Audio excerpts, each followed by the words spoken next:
ఇక్కడ మనం ఇచ్చిన 3 వర్డ్ ప్రాబ్లమ్స్ ఎలా చేయాలో చూద్దాం. ఇక్కడ ఉన్న ఈ వర్డ్ ప్రాబ్లమ్స్ని నేరుగా చేయకుండా దీని ఒక పద్ధతి అనుకరించుతామనుకుంటున్నాను. ఒక సమీకరణం రాసి దానిని పరిష్కరించి దానితో ఈ వర్డ్ ప్రాబ్లమ్స్కి సమాధానం తీసుకొని వద్దాం. అలాగే ఈ వర్డ్ ప్రాబ్లమ్స్కి సమతుల్యం రాద్దాము. ఓకేనా? ముందుగా మొదటిది 9 మార్కర్స్ యొక్క ఖరీదు 11.50 పైస్ అనుకుంటే కాగా 7 మార్కర్స్ల ఖరీదు ఎంత? మార్కర్స్ అంటే తెలుసు కదా, బోర్డు మీద రాసేవి. ఇక్కడ మనం x=7 మార్కర్స్ యొక్క ఖరీదు అనుకుందాం. ఈ లెక్కని పరిష్కరించేదానికి ఈ విధముగా చేద్దాం.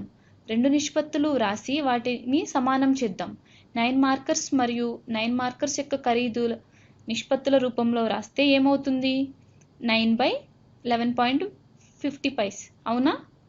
ఇప్పుడు దీనిని 7 మార్కర్స్ మరియు వాటి ఖరీదును నిష్పత్తులుగా వ్రాద్దాం. అంటే 7/x.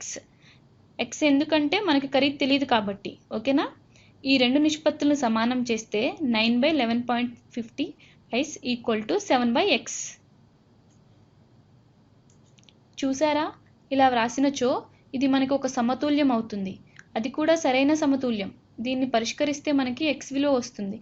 x అంటే 7 మార్కర్స్ యొక్క ఖరీదు. ఈ సమతుల్యంను ఈ విధంగా కూడా వ్రాయవచ్చు. 11.50/9 = x/7. ఇది కూడా సరైనదే.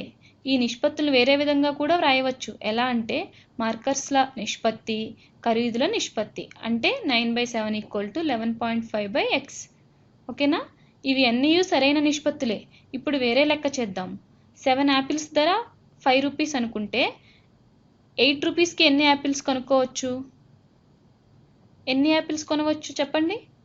ఎన్ని యాపిల్స్ కొనవచ్చు అనేది x అనుకుంటే మనం ఈ x కొనుక్కోవాలి. అవునా? మనం ఇప్పుడు యాపిల్స్ యొక్క నిష్పత్తి, వాటి ఖరీదు యొక్క నిష్పత్తి వ్రాద్దాం. 7/5 = x/8. మొదటి లెక్కలో మనకు ఖరీదు తెలియదు. రెండో లెక్కలో మనకి ఎన్ని యాపిల్స్ అనేవి తెలియవు. అవునా? ఈ విధంగా మనం వివిధ రకాలుగా వ్రాయవచ్చు.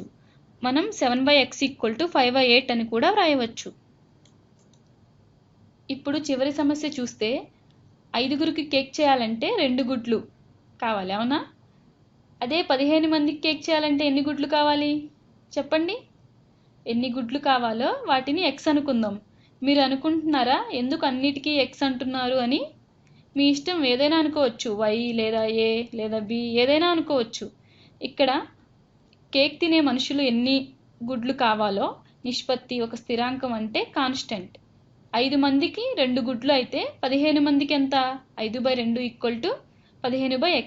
లేదా ఈ విధంగా కూడా అనవచ్చు 5/15 అని నిష్పత్తి, లేదా 2/x అనే నిష్పత్తికి సమానం అవుతుంది. 5/15 = 2/x. అవునా?